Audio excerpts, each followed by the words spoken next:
I'm Anna Jones and I'm the Chalkboard Bird and I'm a sign painter in Glasgow.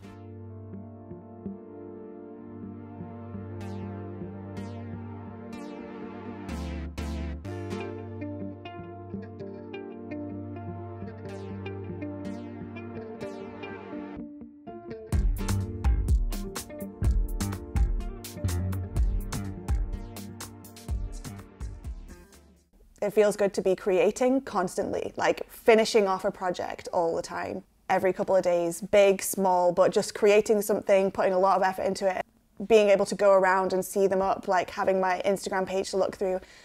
I feel, on the good days, I feel very proud of what it is that I do. Instagram is huge for this. It's just perfect. It's the perfect place to have an online portfolio of work. It's just set out in a very uniform fashion and you can see it all right there. You just put your best work up and it's a really, yeah, I owe everything to Instagram, I would say, for this. There's been a lot of ups and downs in this job. The ups, I would say, a big one is just working for myself. I've never done that before. The difference between working in a bar with infinity people above you and no control over your job, and then being able to work from home a lot of the time and just having full control over what it is I do is huge. It makes it so worth it. All the hard work is so worth it. For the equipment that I use, I have a strong feeling that I don't use the proper stuff. Like, there's been quite a lot of times where I've needed to draw a circular shape of some kind and I've had to get my flatmate Charlotte to hold a certain pot or pan for me so that I can draw around it. And at the time I'm thinking this probably isn't how the professionals do it. I generally just use pens for what I do. It's a brand called Posca pens. They're great. I go through a million of them. I rely heavily just on a ruler, a tape measure, a set square, rubbers, and then I paint illustrations in acrylic paint. There's been a couple of jobs that have been real highlights, and they're not all chalkboard related actually. One was Chhalkboard got me in to be a live artist for their Cocktails in the City event in Glasgow, and that involved me standing in a room full of people drinking cocktails and painting a canvas. When he first asked me if I could do it, I was just like, no.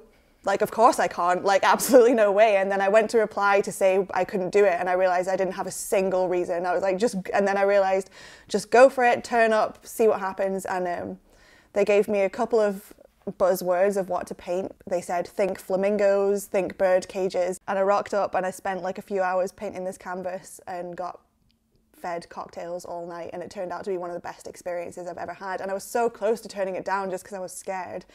Another really cool one was I got to paint the name on a boat for the captain's gig at the tall ship. They have this wee boat and they spent 18 months building it by hand, and they trusted me to paint the name of the boat. It was called Glenlee, and that was a simultaneously really positive experience. It was a huge challenge though. I had to work with materials I'd never worked with before. It involved enamel paint and a brush. But thankfully, I've had a lot of help from people around me. This guy, who's another chalkboard artist in Glasgow, window man Mikey, he completely sorted me out. I sent him a message, asked him for some help, and he lent me all of the equipment, gave me some tips, told me what to do, and I wouldn't have been able to do it if it wasn't for him. There's been a couple of times where we've hit disaster.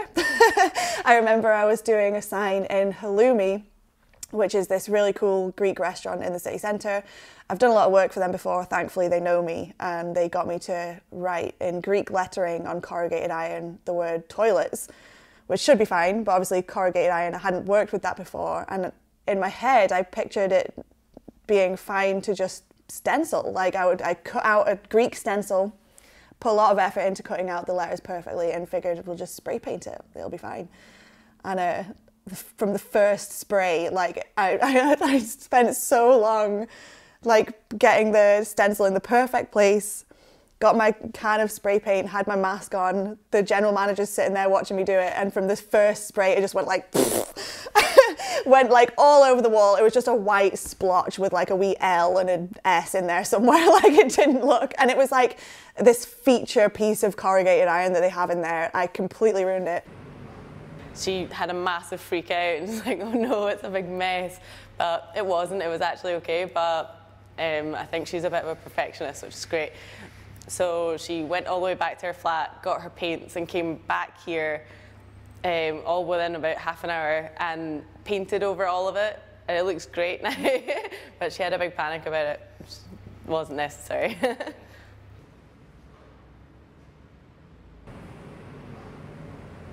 When I was looking for somebody to do our A-boards and kind of all the artists' sort of work, our company had already used Anna before, so I was passed on her number from them. And once I'd used her once, first of all, her work was really good. She was really easy to work with as well. She came and picked up the board. I didn't have a definite idea, so she listened to my ideas and kind of came back with other stuff, which really helped as well. And since then also, she's been really flexible, which is great. She's just always been able to come and do exactly what we want. Yeah, I find her really easy to work with.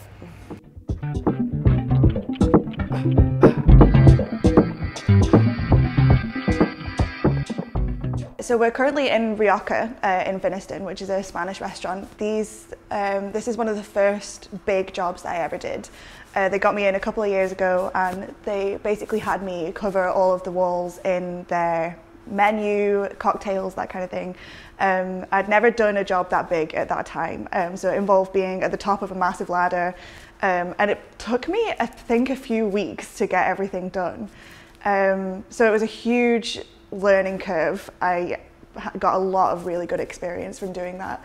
And then a year later, they contacted me again, and they just said, you know, we've changed our menus, we need a re-update, can you just do it all again? And I was just like, yeah, absolutely, because I was excited to put into action all the things that I'd learned.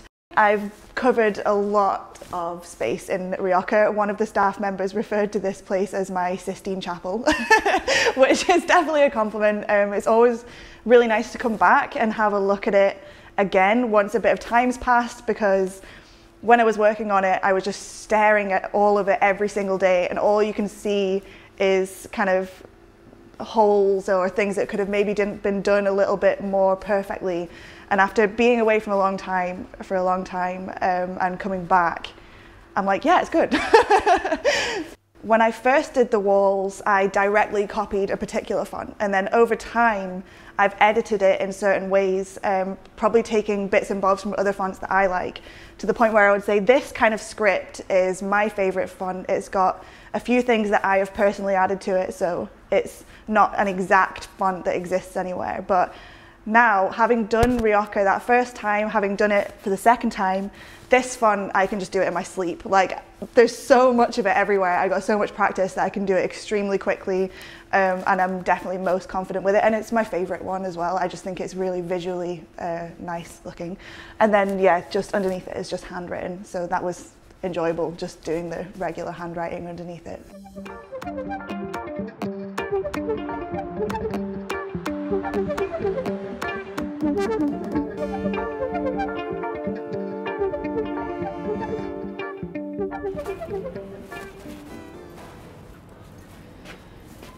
Yeah, one of the things that is good about doing this job in and around Glasgow is that when you are walking around, I get to see things up, so that's also another really good reason never to kind of sign off on something before it is totally finished, or before I'm happy with it, because then I have to continuously look at it whenever I'm around. So yeah, this one was a really good one, because they said to me they were happy for it to be really visual, more kind of like a work of art type thing, rather than like your traditional, quite basic chalkboard. It was good to be able to put my strengths into play, where I was able to make it more arty and a bit more individual. That was something that I fought for a really long time. I always used to think that I had to be like your really classic, like pub chalkboard kind of chalkboard artist, and then I've realised that actually what I was fighting that whole time could be my USP, which is precisely what they booked me for here, so it worked out really well. Just recently I did a job on site, which does happen often enough, but this one was a really good one, the one that I just did.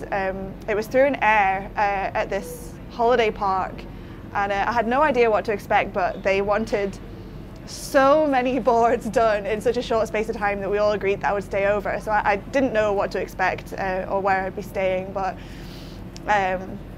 I turned up, and just from the get-go, it was such a good job. They, first of all, were just really, really clear about what they wanted. And from the moment I started, I think I did the outline of one word, and the manager came over and he was like, "You've exceeded my expectations." And I was like, "I've done one word, we've got 20 A1 boards to get through in 3 days." But just from the beginning, everyone was so encouraging, and they were continuously saying thank you, you know, like this, they were really happy with it. And I said by the end of it to one of them that I just really appreciated their kind words, because a lot of the time people don't really say anything, or they don't say thank you or that it's good or whatever.